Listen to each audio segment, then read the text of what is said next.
Hey, what's up, guys, and welcome to another episode of Gamescript.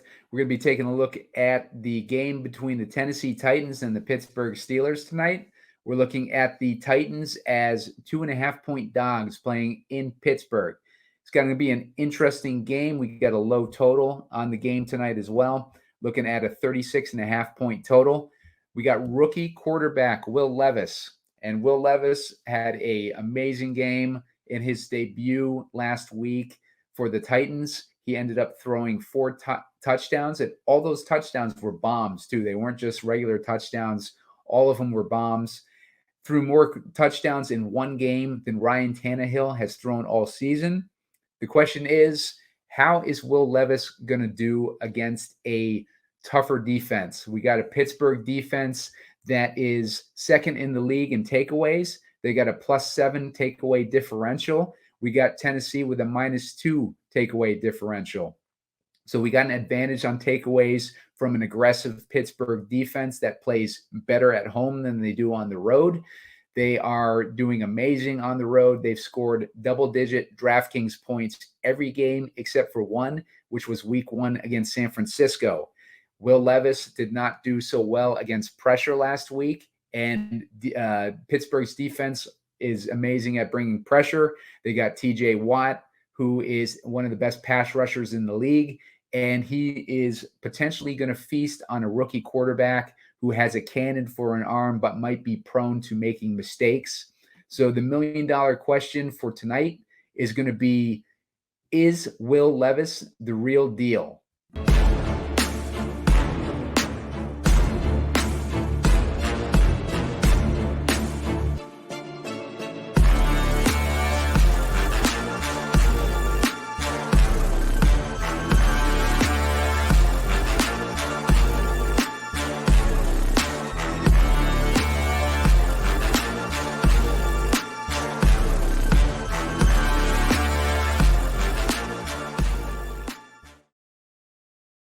Hey, what's up, guys? Simon Edwards at Pumacom here with Heatseeker Sports, and you're watching Gamescript. This is a show where we like to break down the island games and build some DraftKings Showdown lineups. Tonight, we're looking at the Thursday night game between the Tennessee Titans and the Pittsburgh Steelers.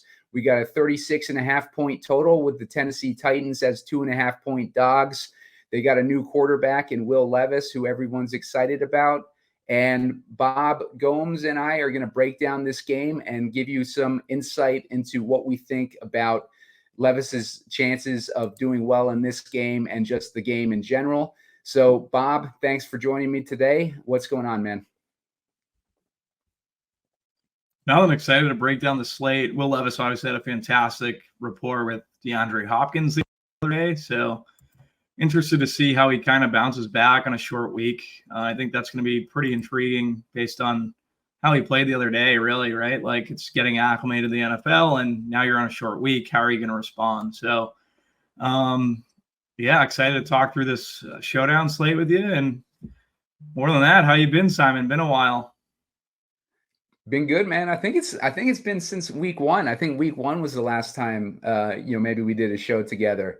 So it's been a little while. I've been doing all the showdown slates basically, and we've been doing well. Spread of Stairs been on a lot of the shows, and we've been nailing a lot of the game scripts and stuff. And this past Monday, I hit on my script. I just didn't have the right combo. I was super high on the Raiders D and Josh Jacobs and all those guys that went off on the Detroit side, but I just didn't have any lineups where I put that all together. I needed to kind of merge my chalky lineup with my fun lineup, and I just didn't get that down. But maybe tonight we'll get it down, Bob, and we'll analyze this game and we'll put something together. Going to put together a winner because we have some nuggets here that we can talk about today for today's show, and we'll dive into this player pool here in a second. But before we do that, please hit the subscribe button on the YouTube channel and hit the like button on this video. If we can get up to 15 likes, I'll produce a shorter video later on to give you my favorite plays. Those have been doing pretty well. And I'll give you a captain option too that I like. So this game is interesting, Bob, because Pittsburgh's D has been doing really well at home this season. And I think that's a, kind of an underrated thing with the Steelers. But like the home games that they've played so far this season, this Pittsburgh's, as far as DraftKings points for the defense, they scored 10 DraftKings points against Jacksonville, 18 against Baltimore, 26 against Cleveland. The only game where they didn't hit double-digit points at home was against San Francisco, where they hit 4 points in week 1. But it's going to be a tough matchup for a rookie quarterback who has a reputation as a gunslinger, and he has a reputation of, being a little too cocky with his throws. He had a really good game, obviously, this past week, and he scored, with 3 touchdowns thrown to DeAndre Hopkins, and he scored another one to Westbrook Akine, I believe. But yeah, he had a really good game, really good debut. But now there's a little bit of tape on him, and he's facing a much tougher defense in Pittsburgh, who is, I believe, second in the NFL in takeaways. They got a +7 differential in takeaways this season. And meanwhile, Tennessee is -2. So that gives you a little bit idea of how aggressive Pittsburgh's defense is. And they are good at creating pressure on the quarterback. And Will Levis, just like any other quarterback, he did not do too well when he was pressured this past week. But we'll dig into all this kind of stuff. We'll take a look at the player pool now. I'm going to bring that into the picture here. Bob, do you have any general thoughts on this game before we dig in here? Just in terms of strategy, like for Showdown, I think the hit rate for quarterback has been pretty much abysmal for the last year and a half. I know it hit 2 weeks ago on the Dak game. It's funny, all the content around the industry pretty much had, don't play quarterback tonight. You can definitely get off quarterback. It's not hitting. And then it goes right there and it hits. Literally that night. For me, I just kind of been Xing QB out of my player pool. The Levis situation, yeah, there's a lot of hype, but I'd rather just be out of that, just away from that. I think I'm more on the Pittsburgh passing game. If anything, Pittsburgh wide receivers. I want to get your thoughts on a few of those guys. And yeah, that's pretty much where I think a lot of my captain's equity is going to be tonight. Yeah, I'm on the same page with you there, because wide receivers have been doing really well against Tennessee's defense. And, they give it up on the perimeter, which is where George Pickens likes to roam. And George Pickens is always one of my favorite guys to plug into captain in these Pittsburgh games. It always seems like it always works out beautifully with Pickens too, Bob, because it seems like when he plays during the regular weeks, he doesn't do anything. But then when he gets on these showdown slates is when he goes off, and that's when his ownership is more depressed. So, we're going to get him tonight at 8% ownership, it looks like. And I love him in the captain spot tonight. So I think, though, for a chalkier build, I'm not sure what the chalkiest captain tonight is looking like. Derrick Henry. It looks like everybody is going to be turning towards Derrick Henry and DeAndre Hopkins. So it's going to be a Tennessee leaning ownership tonight for the captain position. What are your thoughts on those guys? Yeah, Henry's fine. Seems like a good environment for him in Pittsburgh. It's starting to get cold now. I'm gonna play DeAndre Hopkins, but I don't think I'd be 2x the Pittsburgh's been atrocious in terms of covering outside wide receivers. So I guess you could go to Hopkins. Yeah. In terms of my captain pool is gonna be small. It's gonna be Diontae, Pickens, Hopkins. I'll have Henry, but I'll probably be around the field on Henry. Pretty much, yeah. All the wide receivers, not really, and it would be more heavy. The exposure would be more heavy, leaning towards the Pickenses and Diontae Johnsons rather than the Hopkins. That could be a bad take, being that Will Levis seems to really like to earn to DeAndre Hopkins, but it's on the road, short week, so I don't know. I'm leaning towards just trying to get as much Pitt wide receiver exposure as possible in the captain slot. Yeah, I kind of tend to lean with you there, especially Pickens, like we were talking about. But yeah, Pittsburgh, they've been pretty bad against those perimeter receivers, like Bob was saying. But also at the same time, they have all those takeaways. So If Levis tries to get aggressive, like maybe Pittsburgh fakes him out on a few looks or something on the defense, and then is able to pressure him and force him into mistakes. I think tonight is going to be a different story with Levis. Like, there was a reason why all these teams were passing up on him. I think in the beginning of the season, wasn't he out for like a few weeks because he had like personal stuff to attend to or something? Like, it's kind of been like weird with him this season. I was surprised last week when I found out that he was going to be starting that game. Like I had thought that he was out or something. He had some issues going on, but he ended up starting the game, ended up having a great game. And everybody in Tennessee, I'm in Tennessee, man, and everybody in Tennessee is excited about him. But I think he's in for a reality check tonight against this Pittsburgh defense, playing at home and coming off of a disappointing loss. We know how Pittsburgh's able to usually rebound, especially in spots like this where it's in prime time. They're playing at home. We got everybody favoring those two, weapons on the Tennessee side as far as captain ownership. So it's going to be an interesting situation. I do like Henry tonight. I like Henry mainly because Cam Hayward is banged up, and we've seen how Pittsburgh's been defending the run with Cam Hayward banged up, but also Minkah Fitzpatrick is out, and Fitzpatrick was a big part of their defending the run too. And him being out is going to kind of favor the running back of Tennessee, and it's going to favor Chigakonkwo, because Minkah was good at defending those dynamic tight ends. And without him in the game, that makes Chigakonkwo interesting, which is interesting to us because he hasn't done anything this season. I'll take a look at him right now since I'm talking about him. But Chig has not done anything yet this season. He's had 0 games over double-digit points, but last week he got 6 targets. He got 9 targets in week 5. He just hasn't done anything with it yet. But in a situation like this, where he's got a little bit more of a favorable situation going on with his matchup, it could be interesting with Chigakonkwo tonight. What are your thoughts there, Bob? Yeah, I don't mind Chig. I think he's interesting, especially on a short week. We're talking about a tight end, rookie quarterback. They lean on the tight end. You see a lot of the time.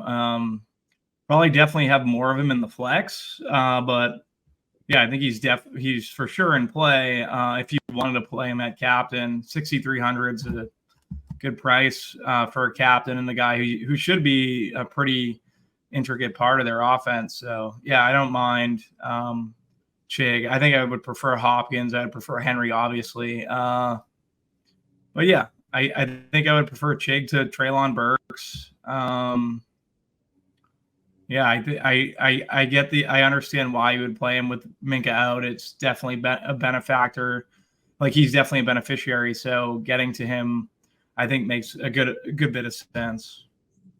Yeah, and we've seen what the Tannehill offense has done this season. Tannehill's been kind of holding a lot of these guys back. He's been playing really poorly, and he held back Hopkins up until last week, pretty much. Hopkins had that monster game last week where he scored 37 points. But other than that, like, he really only had one big game, and that was against Indy in week 5 where he scored 25 DraftKings points. Other than that, he really hasn't done anything. Yeah. So, yeah, if Levis was enough to bring alive Hopkins, maybe he can get Chig going too. And like Bob was saying, like, there's going to be a lot of ownership on Hopkins tonight.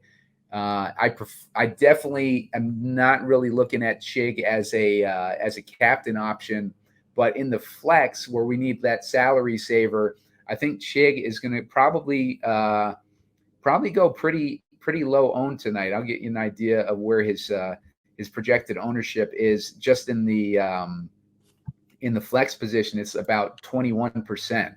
So 21% total is his ownership. So about like 19 in the flex it should be. So yeah, Chig will be interesting flex play because he'll have low ownership just in general, and he can help you differentiate a little bit there. And he's got that matchup advantage going on. But yeah, Hopkins is more of interesting captain play for sure. But he's going to be highly owned, like we were covering at the top. But he's in play with the weakness that Pittsburgh's had against those wideouts this season. Yeah, I'm in agreement there. Like I think you're totally right on. The better leverage spot, in my opinion, if everyone's just going to go to Henry, flip it and go to Spears. Like Spears, 50 since week 3, 56%, 53% of the snaps, 52%, 56 week 6. Then last week he fell down to 44%, and Henry's back up to 65%. If that goes in any way, if that shows in any way, like week 3, week 4, week 5, week 6, like Spears at a price that we think would be pretty much elevated currently, if he was to see, like, say 56% of the snaps, then we're getting him at a discount. Game flips the other way. Pittsburgh's winning. Like, he seems like a fantastic leverage play as well. Just a kind of hard, if we're hitting on leverage plays. Yeah, I love that play because Spears. Okay, so Cam Hayward is looking like he'll be back in. So if Cam Hayward is back in and he's having an effect on the run defense of Pittsburgh, and they can't get that run game going, and Pittsburgh's able to take advantage of that secondary of Tennessee with George Pickens and hit on a couple bombs to Pickens tonight, and Tennessee's playing in catch-up mode, we know that it's going to switch gears to Tyjae Spears, and he's been getting a lot of work in those losses or those games where they're trailing, because he's used pretty decently in the passing game. Look at some of these targets. We got 4 targets in week 8, 5 targets against Indy in week 5, 4 targets against Cincy, and 4 targets against Cleveland and New Orleans. So I could feasibly see 4 targets going to Tyjae Spears tonight. And if he's able to take advantage of that missing Minka Fitzpatrick, and he's getting work in the passing game, that could be interesting for Spears for sure. And he's a great pivot off of Derrick Henry if you wanted to kind of go in a different direction there for sure. Yeah, I like Spears a good bit. Like, the more I think about it, I don't understand. Like, we're at that part of the year where teams start transitioning, right? Like, you see offenses gelling that maybe have new offensive coordinators. We've seen it with Baltimore 2 weeks ago. Now they're starting to integrate these rookies. Like, Spears has obviously been coming along, but now they're going to start seeing more of an increased workload. And I like to get ahead of situations like this. So where Derrick Henry is a little long in the tooth at this point, and the public will probably be more heavily on Henry tonight, I think a great tournament play is getting to some Spears, whether it be in the flex or, I don't know, and maybe some captain exposure as well. I definitely would be 2x on him in the flex and probably be under on Henry. That's just my thought process. That's a good call too, Bob, because like Tennessee had their bye week in week 6. So last week they were coming off their bye.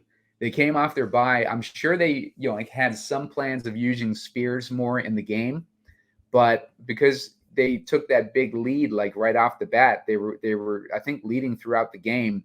They really had no use for Spears in the game, and it was like the Henry show.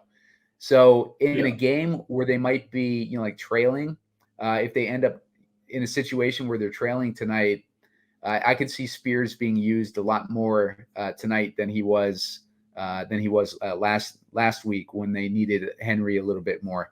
So, Spears is definitely a good leverage play tonight. Speaking of Levis, take a look at his box score recently too. Obviously, last week was the only game that he's played. He got 27 points, 27 DraftKings points. It was a close game. It was a high-scoring game, 28-23 against Atlanta. And, he threw for 238 yards. He threw 4 bombs. Like, his touchdowns weren't just touchdowns. They were bombs.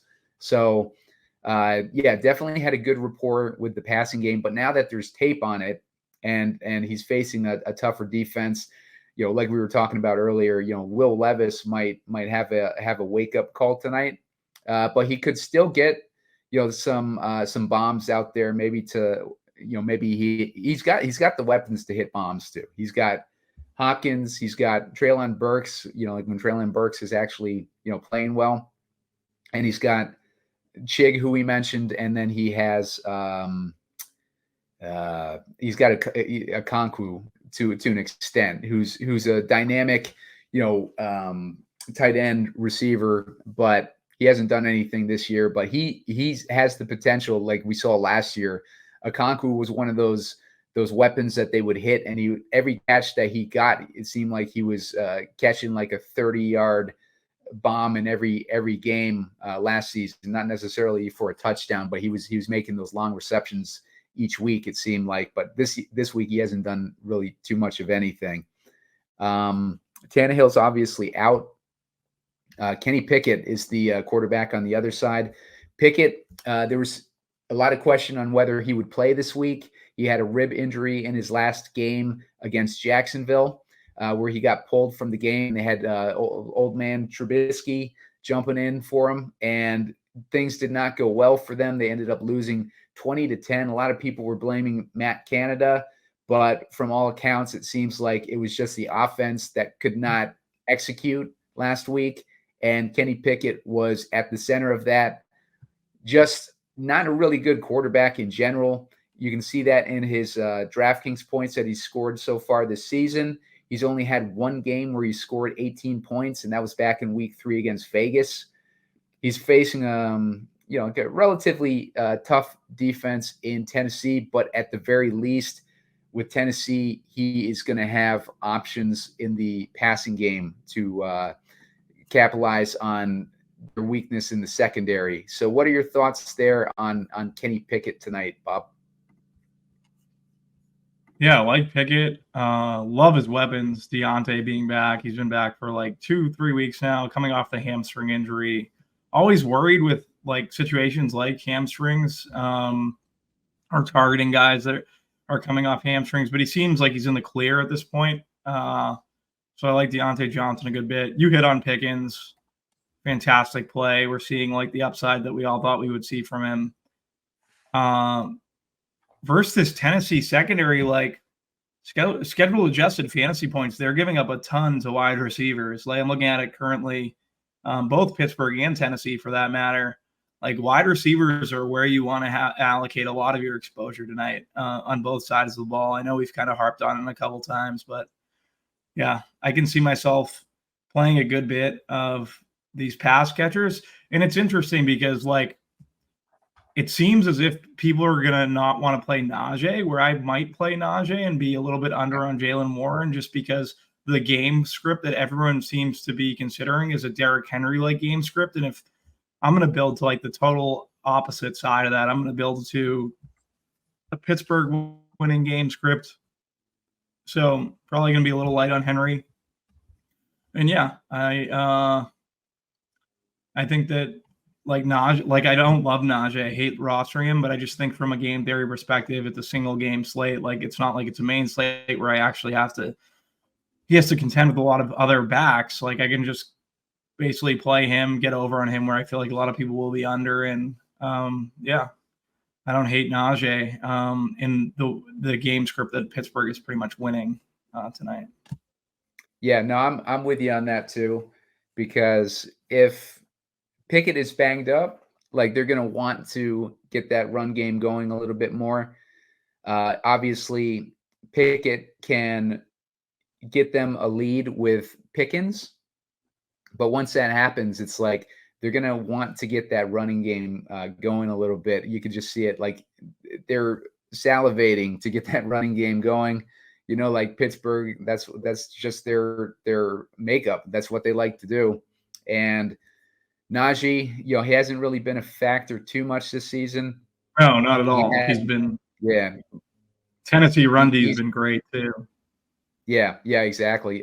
Tennessee's run D, they've been great. Like they had some weakness the past couple of weeks because Tyir Tart was out, and it was a time to take advantage of them.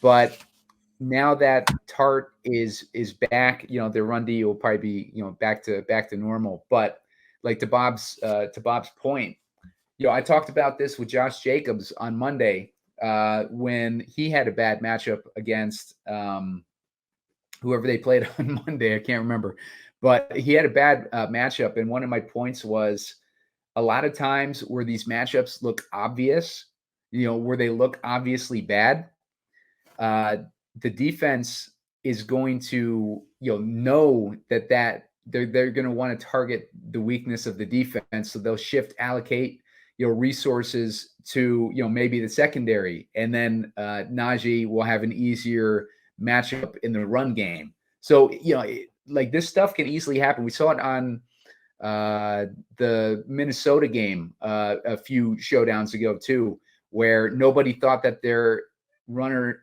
would be able to run on San Francisco, and then Madison and Cam Akers ended up having, like a lot of success against them, just because San Francisco needed to account for that passing game. So a lot of these matchups, they look really bad going in, but if you take the opposite side on them, like every once in a while, you'll catch a break where they've decided to go a little less and decide to make the running game beat them instead of the passing game. So that leaves Harris in a good spot potentially if you wanted to take that chance with him.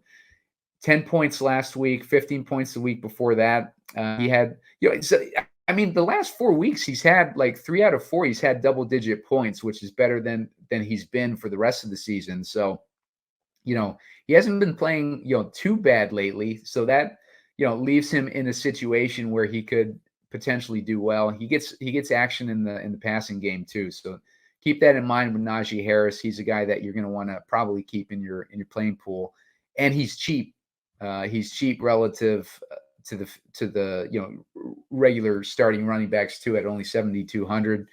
He's got Warren there nipping at his heels for a lot of that workload. Warren has not been getting the types of rushes that Najee's been getting as far as volume. And in the passing game, even Warren hasn't really been getting the same work in the passing game either. He's been getting about equal amount of targets as Najee. And Warren, just like Najee, has 3 out of the last 4 games where he scored double-digit points. Other than that, he hasn't really done too much either. Bob, what are your thoughts on Jaylen Warren? Yeah, it's an interesting price, Warren versus Najee. Like, obviously, the majority of people playing tonight are going to probably, like, the sentiment versus Najee, I feel like the market's been down all year, and I've been one of them. I haven't played Najee, but where I think everyone's going to try to lean more, and I'm going to lean Najee to get my leverage. Najee hasn't been a great running back, but I think it's a good spot to get to him tonight. Scheduled adjusted fantasy points last 5. Tennessee went from one of the best in the league. Obviously, you said with Tard out, it probably affected it, but now they're top 6. They're in terms of giving up scheduled adjusted fantasy points per game allowed. Like, Tennessee's right up there at plus 1.9. So yeah, I like Najee a good bit, especially when I think people are going to lean Warren. Yeah, I'm with you on that too. Like, it's going to be interesting, yeah, for sure, with these running backs, and I tend to lean Najee over Warren too, especially based on what Bob and I seem to be both leaning towards, which is like a Pittsburgh leading in this game. Are we going to talk kickers and defense? You want to get to some kickers and defense? Because I feel like that's the other thing. I feel like this game might go over, and the majority of the industry thinks it's going under. Oh, interesting. Okay, so yeah, what's your take there on defenses? You want to start with the Steelers? Yeah, Steelers definitely. I think Steelers are in play to be a captain, but like I said, I think this game's going to go over the total. But I think with the Steelers defense, I definitely prefer them to Tennessee, especially seeing Will Levis. In terms of kickers, I prefer the Steelers kicker and Boswell. I think he's fine. I think you can even I hate captaining kickers. This is one of the games you can make the case with the total being what it is. But like I said, I am building a lot of these games to go over this total. A lot of these game scripts. So I'll have some of these kickers and defenses. I'm going to be going away from the industry in terms of, I think, what the main game script is that everyone will be trying to build out. Yeah, and that's interesting, Bob, because you know, with a game like this where it could go either way, like between Pittsburgh or Tennessee, I think the way that you want to go different this week is to play for an over as opposed to, you know, like the under, which everyone is expecting, and that should get you like the differentiation that you need in your lineups, especially on a week like this. As far as Folk, what are your thoughts on Folk? He's had a few he's had like all except for 2 weeks, he's had over double-digit points. Yeah, I think he's fine too. If you think it's going to be a kickers and defense game, I think it will be a little bit more under on Folk. Just because, like I said, I think not that I build for game scripts, because I really don't. I just think that this game is going to go over, so I don't want as many as like when I'm going to play Boswell and Steelers D. I don't think I need to allocate a ton of exposure to Folk if I think the game's going over. But like I don't build to the script either. That's just like my thought process of how the game's going to. When I'm basically trying to allocate points each way or bump people, I don't think I'll be bumping Folk for that reason. Yeah, I think you're right on that. Like I'm kind of with you on that, especially if we're playing for an over. If we look at some of the guys that we have in this same price range as the kickers, we got Tajay Spears, we got Chiga Konkwu, we got Treylon Burks, all these guys who would play a role, you know, potentially in a over. Westbrook Akine.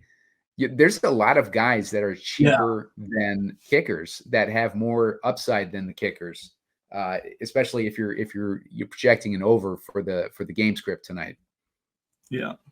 No, that's how I'm seeing it. Like there are a lot of guys in that range in the flex where you could, but if you are, so it's so weird talking on showdown shows because like we're basically building to a script, and I basically said I would build to this script, but I don't like what I was trying to say previously was I don't actually do that, but I do see the leverage in that range, and it kind of fits where I think the game is going to go. So that's what's making me bump these guys, or just seeing that these kickers and everyone has the narrative that this game's going to be low scoring. And then you look in that range, you have guys like Treylon Burks, you have Chigo Konkwu. Like I'd rather just get over on those guys and hope the game goes the other way and it's high scoring.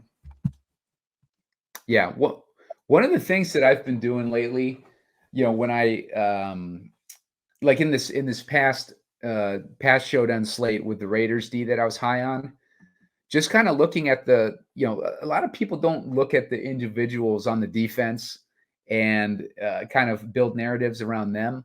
Like I went high on Max Crosby because Max Crosby on Monday was playing in his hometown in Detroit, and he was playing in his hometown in Detroit.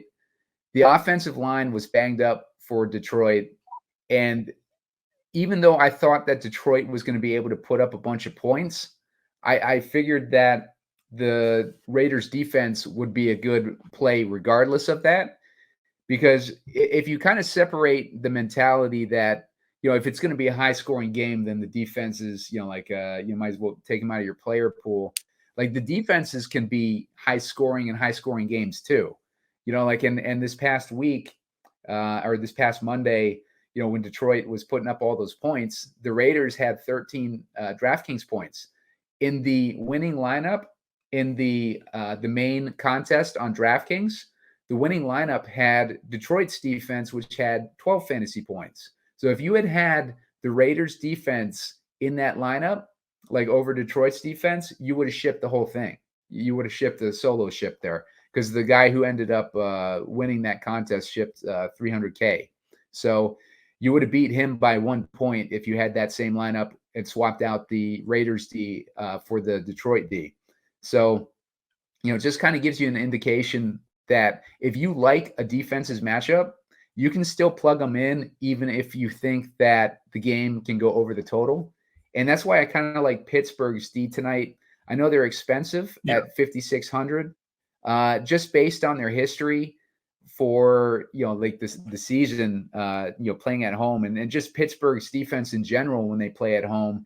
They're going against a rookie quarterback. They're missing their right tackle. The right tackle's out tonight. You got TJ Watt, who's going to be able to get to that rookie quarterback, force him into mistakes. He did not play well versus pressure last week. Most quarterbacks don't, but he did not play well versus pressure last week. He's got a tough matchup against his defense. They're playing at home, where we know that they do well in general, and he's a gunslinger. So he's going to be, trying to fire things off, and under that pressure, he's going to be making mistakes. So you've got a team in Pittsburgh's D that is leading with a +7 turnover differential. Plus, on top of that, the Titans are -2 in turnover differential.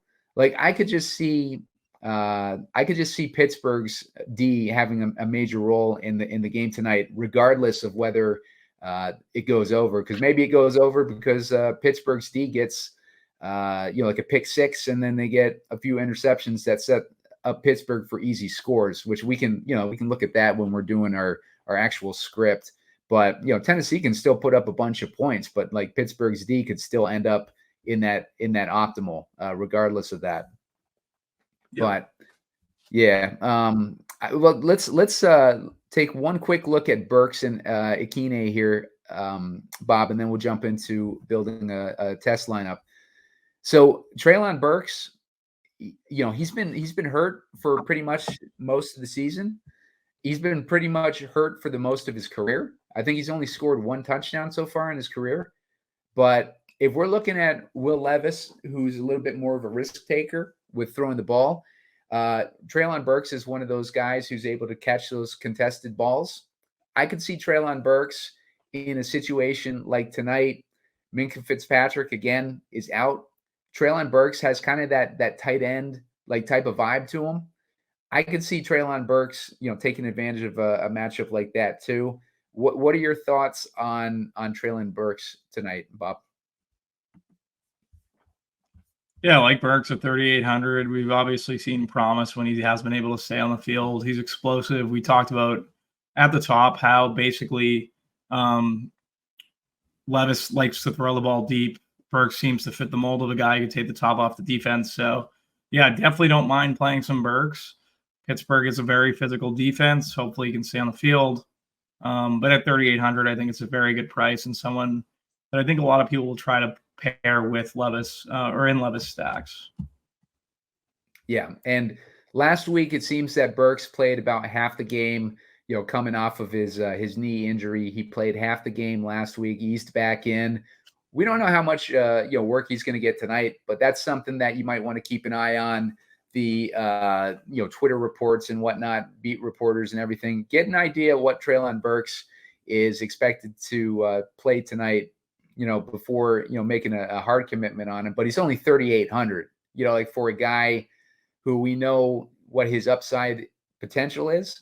We haven't seen it yet this year, but we know what his upside potential is, and he's cheap at 3,800 in a potentially good matchup. We don't know if it's going to be, it should be a good matchup tonight with Fitzpatrick out and them being weaker against perimeter receivers. But yeah, Burks is interesting to me tonight.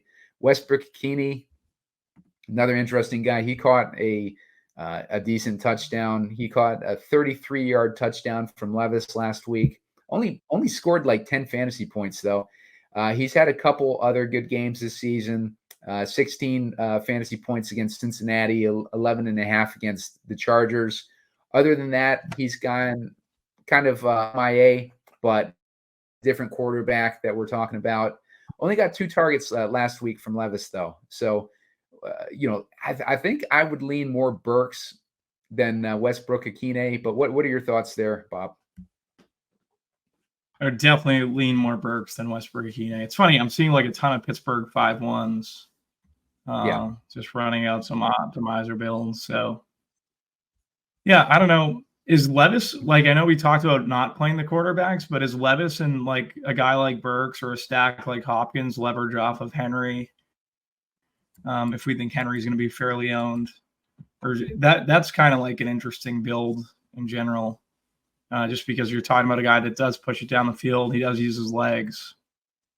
Not that he's Mike Vick or anything, but he's definitely he can run it if he has to. So yeah, I don't know. I would, instead of Westbrook-Ikhine, I would definitely prefer the explosive receiver in Burks for the 400 more. Yeah, no, I think I'm with you on that for sure. And I do think that Burks is going to be leveraged tonight in general. I'll check and see what his ownership projection is tonight. I see Treylon Burks at around 15 and a half total ownership. So he's a forgotten man. He's a guy that's been forgotten about in this offense, especially with missing all the games that he's been missing. I see for RotoGrinders has him projected at 11.5% ownership, so that's interesting. Definitely interesting for Treylon Burks in tonight's matchup, being a forgotten guy along with Chig Okonkwo, and people don't really associate those guys MIA this season because Tannehill has been playing like crap. Look at Hopkins. Hopkins didn't finally go off until last week, just because they did that quarterback switch. So the potential is there if Levis is the real deal, or if he's able to put up any type of offensive output tonight like he did last week. Potential is there for guys like Burks and Okonkwo. And if we're going in our secondary build, if we're going for an over, then that makes those guys all interesting to me for sure. See, I'm just seeing Pittsburgh stacks everywhere. I think the contrarian side is going to be this Tennessee side. I like. I'm starting to like Tennessee more and more. The more I talk about these cheap guys and seeing their ownership, like Bob, and the funny thing is, I came in here with a hardcore, oh God, Pittsburgh, easy build. I'm sitting here looking at the same thing that you're looking at. I see 5-1 Pittsburgh builds, and this is with me not doing anything, right? Not manipulating any projections, not manipulating. The only thing I did was took out, a couple of the scrubs out of the captain pool. I see Pittsburgh with 5-1 builds, 33%. I see Pittsburgh with 4-2 builds at 50%. So 83% is players or more on the Pittsburgh side. So if you want to get that 20% that we like to compete with, as opposed to the 80%, just taking a heavy Tennessee side is a way to do it. Yeah, and I think everyone probably has the same thought process I did when I hopped on here. Is it's a rookie quarterback going into Pittsburgh.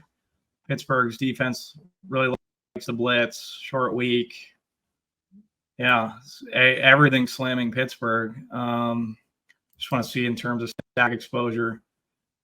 Interesting, when I ran the Sims, my 5-1s only came out 22% of the time. I'm getting more 3-3s and 4-2s, but all the optimals seem to be shoving 5-1s.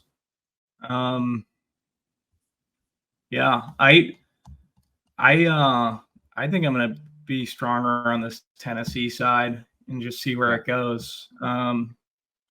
Playing some Levis, playing some Hopkins, playing some Chig. Definitely playing Spears. I think Spears will be an interesting differentiator. I think Spears offers you the most leverage on this slate, just because he's right near the kicker. Everyone thinks it's going to be low ownership, and he offers leverage off of Henry. So yeah, Spears will probably be my play that I'm going to try to get over on the flex the most. Yeah, and that's an interesting point. Just like we were talking about earlier, with these teams like to adjust after their bye weeks, and Tennessee had their bye week a couple weeks ago, and we see it all the time. I could see Spears being worked more into this game. I don't think that the game script was quite what needed last week to get Spears involved. It favored more Henry, but if we get a favorable game script in Spears' favor, then we could see him for sure make an impact and be that leverage that we need in tonight's lineup building. Bob, why don't you walk us through like what you're seeing right now for one of those optimal builds, though? Let's do an optimal first to show the people what the optimal is looking like tonight before we dig in and maybe do a Titans heavy build. Yeah, so just go Diontae and the captain. I think that makes the most sense currently on DK. Okay. That's where I would start. Okay. Diontae Johnson. Yeah, Diontae Johnson. So what do we have left at each player? 7,400. Yeah. For me, next would probably be Henry. I'd get Henry in there. So you're basically playing like Pittsburgh's chasing Tennessee, I guess, but you're finishing on a 5-1, which is Jalen Warren and Najee Harris, and then Kenny Pickett. This is the RG optimal currently. This is, I don't know, interesting that both running backs are in here.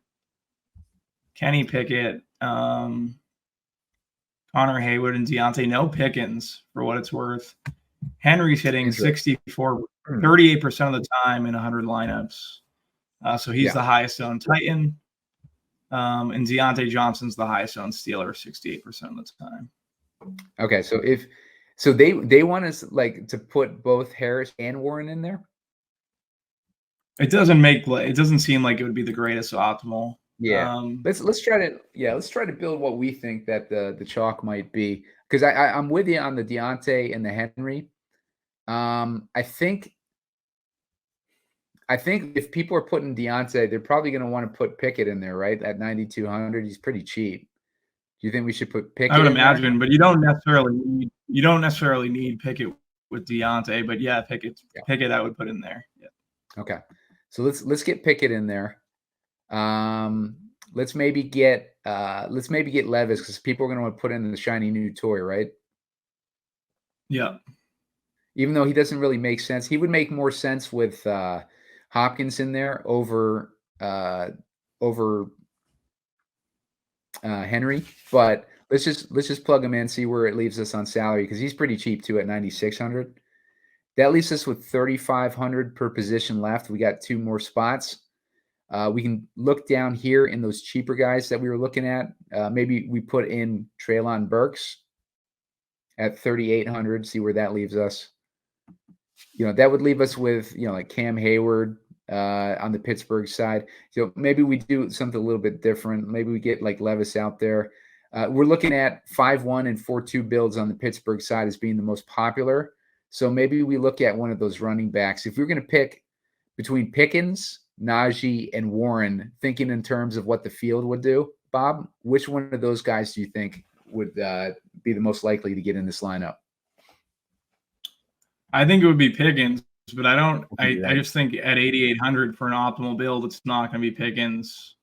I think it seems like Warren's hitting the majority of stuff. So okay, yeah. So let's plug in Warren at only 6,400 at Warren makes him like a key cog if you're trying to,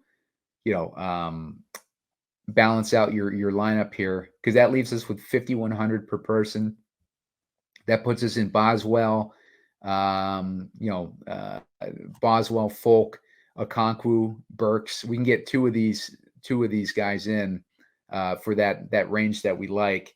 I think you'd go down to Cam Hayward at 2,800, and then you'd be able to pay up in the last spot. If you're looking for an optimal, this is kind of like what. Yeah, I do kind of like. So this is why they're putting both running backs in, because this puts us in this position to put in Najee Harris as our final piece. And then if you don't want to put Najee Harris, you got to go down to that Pittsburgh D, and a lot of people don't want to put in an expensive D and leave money on the table. So so I can see why they're putting go to Levis instead of Henry. I just want to see what Levis looks like instead of Henry. Sorry. Yeah, no worries. If we put Levis in, that leaves us with 2,200. If we took out Najee, we could put in Pickens in that situation. You could do that, yeah. Yeah. So that would leave you without. Like, just throw Pickens in there. Yeah. Yeah. So, I mean, if you put Pickens in there, you could put, Harris in there like we had. Leaves you with, if you wanted to leave salary around the table, you could put like Steelers D in there. You could put, Tajay Spears, who we were talking about, all sorts of options. If you wanted to replace even Levis with Hopkins and do this build, that leaves you with 7,800. That leaves you in the same situation where you're at that Harris level. So you can kind of see where this optimal is heading towards those two running backs, getting those two running backs in this game. If we wanted to, before we go into an over type of build, let's just see what would happen if we replaced Johnson with Pickens in the captain there. That'd leave us with 7,200 at this point. Yeah, pretty similar situation. You can put in Harris. You can put in like any of these other dudes that we mentioned who are below that too. So yeah, that gives you kind of an idea of the look of things. If you took out Hayward, that leaves you with 5K left, and that leaves you with a 2 out of 3 if you wanted to put in Boswell, Folk, Titans D, Okonkwo, Burks, Akine. I think that would feel the most comfortable if I was going that direction. But yeah, that's just kind of a look at those Pittsburgh heavy builds. So now, Bob, let's do a more fun build where we do a Titans heavy build. Let's say that Levis is legit. Levis is legit. He's able to carry over what he did like this past week and have some success. Who do we put in the captain in a Tennessee build? Or like in a build where we think it's just going to go over the over in general? I would put Hopkins in captain. I think he's the first one that you would definitely think to go to, which I think the majority would think to go to. Then I'd throw Levis in there. Then I'd throw Treylon. Yeah, I like that. From there, let's see if I could get Diontae. Okay. Yep, that leaves us with 5,700 left per spot. Let's throw Najee in there. Najee, okay. Yeah, that leaves us at 4,200. So that leaves us in a good spot, especially with our heavy Tennessee build, because we can put a Okonkwo or a Westbrook Akine in there. I'd prefer Okonkwo. Same here. Yeah, that's where I would lean if I was coming in this type of situation. So this is definitely a good one too. Let's get a little bit more experimental here, because I like Pickens a lot tonight. He's going to be lower owned just because of, look at him. He's like right in that spot with Diontae Johnson, like where people have to make the decision between him and Johnson. And you got Pickett, who's projected to be higher owned. You got Levis, Hopkins, and Henry. Or I think all those guys are projected to be higher owned than Pickens. So let's start with a Pickens build here. And with Pickens, I don't think that we need to, necessarily have Pickett in there as, a correlation play, just because, Pickett is lucky if he's going to score like 13 fantasy points. But what do you think, Bob? Where do you think we should go from here? So I think Diontae would be the one you would be able to leave Pickett out with, just because he's going to rack up so many receptions. Okay. But so like Pickens, I'd probably have Pickett in there. Okay. Just because if he gets there, it's going to be, if he gets the 100 yards and a touchdown, like he might bring Pickett with him. You don't have to play Pickett with him just because Pickett's terrible, but for this build, I think he makes more sense to definitely have the quarterback in there. Pickens does. So yeah, from there I would go. I still like Burks. Like, let's throw Burks in there. Okay. Treylon. So I guess you're building for the over. Who else? Let's throw. Levis in there. Levis. Okay. Spears. Yeah. And now you have 8,800. That puts you in Diontae range. It puts you in Diontae range, but I want to leave salary. So I'm going to go Najee at 72. Yeah. Yeah. I like You're basically that fading Henry and Hopkins. Yeah.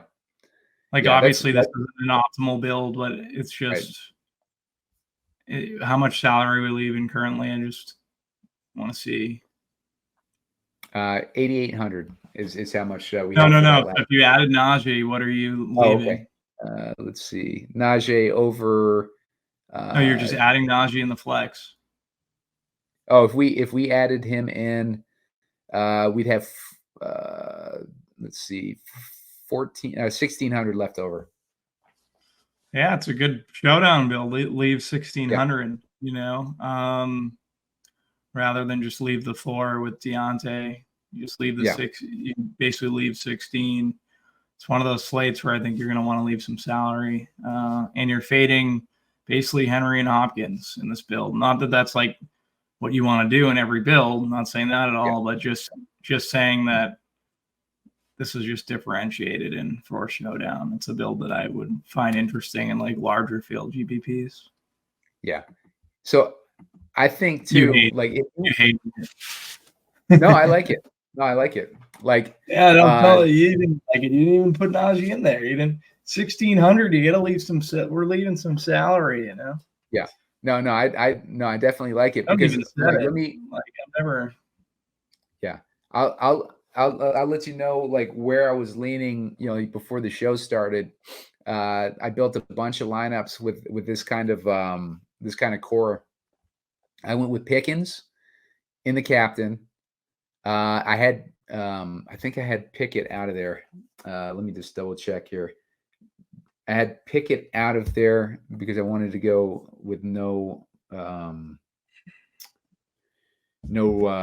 quarterbacks in this build, just because I'm kind of leaning the under in what my my thinking of it is, but I do like using the over as a leverage play. But if you were going under, Pickens in the captain is going to be like relatively low owned. I like Henry just because I like that matchup, that situation with Fitzpatrick out, knowing like the impact that he has on the running game, but also on tight ends. I had Chig in there as well, and as we saw with Chig's ownership, he's going to be low owned in general. And I like Pittsburgh's D's matchup, so I was going to go there with it and have that that Steelers D in there. Diontae, I liked him as well, racking up those PPR points. That leaves you with 7K. Similar to that, what we were talking about earlier with that spot where, the optimals would want you to put in Warren, but I want to leave salary on the table, and I want to look at this range that Bob and I both liked, like Spears, Boswell, Folk, Burks, Kine, and leave some salary on the table and just kind of experiment more with guys like those in there. But I think that's an interesting way that you can go to, because if we're looking at these quarterbacks, we're looking at Pickett, who puts up an average of 11 points a game, and we're looking at Levis, who is a rookie who's going to be facing a much tougher defense this week. So he's going to be in a vulnerable spot, and he could completely implode. We could see them leaning more on Derrick Henry. Maybe the run game is having some success, but it's a situation where I don't think that you need a quarterback necessarily to put in this build, just like we saw on Monday. And you can put in multiple weapons on one side in those situations without the quarterback, because if you got one guy accounting for most of his points with PPR points, and then you got the other guy, maybe he catches, a couple long balls and a bomb like touchdown, but maybe Pickett only throws one touchdown. He could throw 250 yards and 1 touchdown and not make it into the optimal. And Yeah. that's kind of what I would think for Pickett to do. And Pickens could get the majority. He could get 150 of those yards and a touchdown, be the captain that we need. And then, maybe Diontae is getting 100 yards on PPR points, and just racking up PPR.